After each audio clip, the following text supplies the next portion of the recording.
Carolina Representative Mark Harris. He's also a member of the House Judiciary, Education and Workforce and Agriculture Committee. Congressman, I want to jump right in to what Tom was talking about there a moment ago, the conflict with Iran. You know, we're 5 months into this conflict. As Tom pointed out, we've lost 18 service members. There's about 50,000 service members deployed in the region. Tens of billions of dollars have been spent so far, and Iran has been resistant to reducing its uranium stockpile, kind of the key reason why we got into the conflict, to reduce their risk of having a nuclear weapon. What needs to happen to end this war, and for some, at least to make some more significant progress? Well, Alicia, first of all, thank you for having me today, and I'm thankful to be with you. Yeah. You know, I think when you look at what came out of that cabinet meeting at Camp David yesterday, one of the statements that really stood out to me, maybe above all that was said, was when President Trump made the statement that he was losing faith in the Iranians to even want a deal or make a deal because they've been so inconsistent. And it's very clear that President Trump he prefers a path of peace as opposed to war. But at the same time, he understands that we've got to make sure those two things that have been made clear over and over and over again take place. Number one, Iran does not have a nuclear weapon, period. And number two, that the Strait of Hormuz remains open and the Iranians do not hold the world economy as hostage through the midst of all of this. So the president's been clear. I think that right now he has made it clear that we are keeping everything on the table. And if you listen to the military strategists, they really believe that probably within about 2 weeks with a full-scale onslaught that perhaps it would be over. I don't know. I think we're going to have to wait and see how that unfolds. But President Trump is, again, when he's losing faith in whether or not they're going to make a deal, he's going to have to do what he has to do to finish this. Yeah, I think to your point, I have heard over and over that path to peace seems to be getting narrower by the day, and that escalation seems like the wider path to maybe ending this conflict. Let me ask you this, because the cost of this war in terms of loss of life and dollars and cents is one thing, particularly when the government's paying for it. But another thing that Americans are squarely focused on is the cost of war extending into U.S. households. You mentioned the Strait of Hormuz, gas prices. Those still remain high after the bit of a reprieve that we saw last month, but it extends beyond that into the grocery store. Those prices are adding up for Americans. You look at fruit and veggies, those are up 5% on average over the last year. Meats, fish, eggs up nearly 3%. If you parse out beef, that's up double digits for the year. I mean, you sit on the Agriculture Committee, so you know better than most. It's not just oil that's not getting through the Strait of Hormuz. It's that critical fertilizer that's not getting through. We're hearing farmers now raise concerns about, crop shortfall as a result. The American Farm Bureau Federation survey found that 70% of farmers are now saying they cannot afford the fertilizer they need for this season. What is the plan, particularly from the GOP, to address these pricing pressures? And as we hope that this conflict ends soon, what relief can Americans expect in the meantime?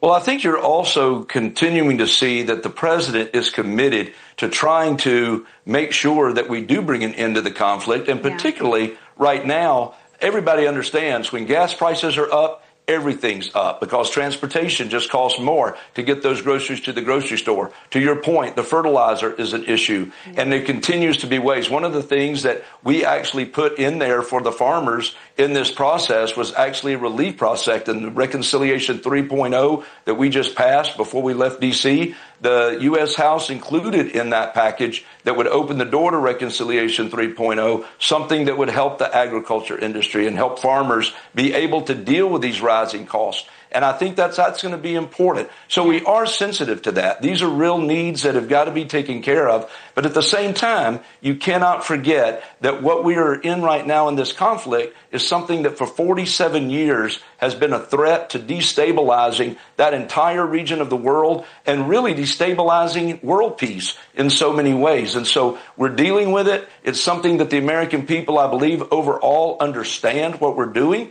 And I have to believe that we've got to make sure Iran does not have a nuclear weapon. We've seen by their own behavior how erratic they are and how discombobulated they are. And so to think that they would have the ability to fire a nuclear weapon is unthinkable. And this president is committed to stopping that.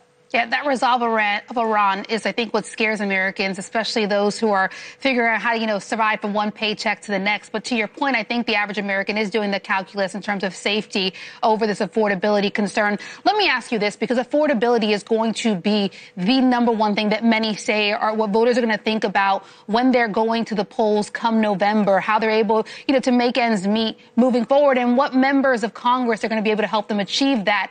We're seeing this movement with Democratic progressives, and I want to point to the Michigan race. You got progressive Democrat Dr. Abdul El-Sayed. He is holding 2 rallies in the state of Michigan today. Recent polling shows him pulling ahead of the moderate Congresswoman Haley Stevens in that state's Democratic Senate primary. When you look at these races and the growing momentum around, progressive Democrats, what's your thought process into why we're seeing this momentum, and how concerned are Republicans about these kind of candidates?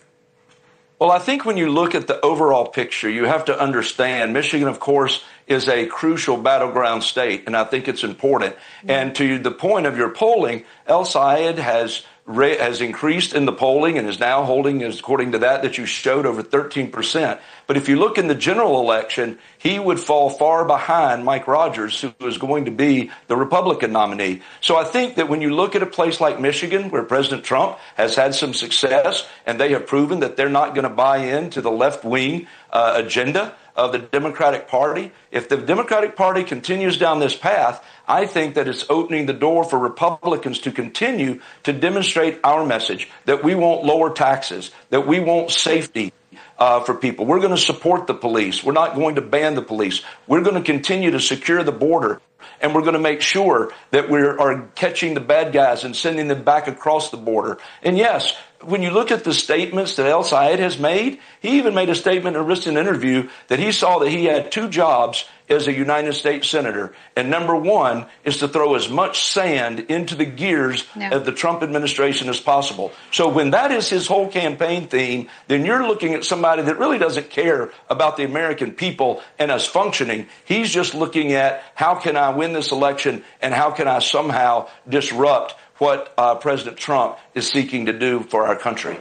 Well, voters are going to decide in the next few days in terms of who that primary candidate is. If it's El-Sayed, they'll decide then in November who becomes the representative in that state. Let me ask you about the other side. And Tom talked about this a moment ago, so I want you to weigh in here.